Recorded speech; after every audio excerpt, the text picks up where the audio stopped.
From translation, ISV International Standard Version. This 277th day of the year. Today we are reading passages Matthew 7 to 8. Matthew chapter 7, verses 1 to 29. Don't judge, or you too will be judged. For with the judgment you use, you will be judged, and the measure you use will be measured out to you. Why do you look at the speck that is in your brother's eye, but do not notice the log that is in your own eye? Or how can you say to your brother, let me take the speck out of your eye, while there is a log in your own eye? You hypocrite, first take the log out of your own eye, and then you will see clearly to take the speck out of your brother's eye. Don't give what is holy to dogs, and don't throw your pearls in front of pigs, or they will trample them under their feet and turn and tear you to pieces. Ask, and it will be given to you. Seek, and you will find. Knock, and the door will be opened to you. For everyone who asks receives, and the one who seeks finds, and to the one who knocks the door will be opened. Who among you will give his son a stone when he asks for bread? Or who will give him a snake when he asks for a fish? If you then, who are evil, know how to give good gifts to your children, how much more will your Father in heaven give good things to those who ask him? So then, in everything treat others the way you want them to treat you, for this is the law and the prophets. Enter through the narrow gate, because the gate that leads to destruction is wide, and the road that leads to it is easy, and many of those who travel it end up there. But the gate that leads to life is narrow, and the road that leads to it is hard, and few of those who travel it find it. Watch out for false prophets. They come to you in sheep's clothing, but inwardly they are voracious wolves. You will know them by their fruit. Do people gather grapes from thorn bushes, or figs from thistles? In the same way, every good tree produces good fruit, but a bad tree produces bad fruit. A good tree cannot produce bad fruit, nor can a bad tree produce good fruit. Every tree that does not produce good fruit will be cut down and thrown into the fire. You will know them by their fruit. Not everyone who says to me, Lord, Lord, will enter the kingdom of heaven, but only the person who does the will of my Father in heaven. On that day many will say to me, Lord, Lord, didn't we prophesy in your name, and in your name drive out demons and perform many miracles?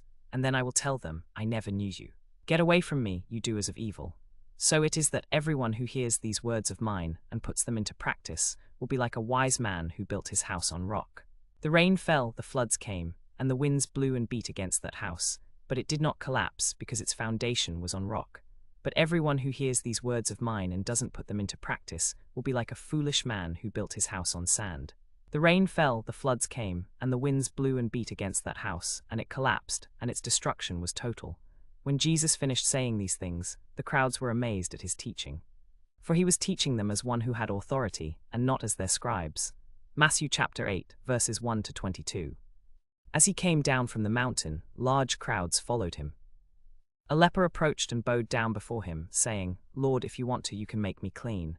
Jesus reached out his hand, touched him, and said, I do want to be clean, and instantly his leprosy was clean. Then Jesus said to him, See that you don't tell anyone, but go, show yourself to the priest, and offer the gift that Moses prescribed as a testimony to them. Now when Jesus entered Capernaum, a centurion came to him, pleading with him. Lord, my servant is lying in bed at home, paralyzed and in terrible pain, he said. Jesus said to him, I'll come and heal him. The centurion replied, Lord, I am not worthy for you to come under my roof. But just say the word and my servant will be healed. For I too am a man under authority, with soldiers under me. I say to one, Go, and he goes, and to another, Come, and he comes, and to my slave, Do this, and he does it. When Jesus heard this, he was amazed and said to those who were following him, I tell you, I haven't found anyone in Israel with such great faith. I tell you, many will come from east and west, and will take their places at the banquet with Abraham, Isaac, and Jacob in the kingdom of heaven. But the sons of the kingdom will be thrown into the outer darkness, where there will be weeping and gnashing of teeth. Then Jesus said to the centurion, Go. It will be done for you as you have believed. And his servant was healed that very hour. When Jesus entered Peter's house, he saw Peter's mother-in-law lying in bed with a fever. He touched her hand, and the fever left her. Then she got up and began to serve him. That evening they brought to him many who were demon-possessed. He drove out the spirits with a word and healed all who were sick. This was to fulfill what had been spoken through the prophet Isaiah. He took our diseases and carried our pains. When Jesus saw a crowd around him, he gave orders to cross to the other side of the lake. A scribe approached him and said, Teacher, I'll follow you wherever you go. Jesus told him, Foxes have holes and birds have nests, but the Son of Man has no place to lay his head. Another of his disciples said to him, Lord, let me first go and bury my father. But Jesus told him, Follow me, and let the dead bury their own dead.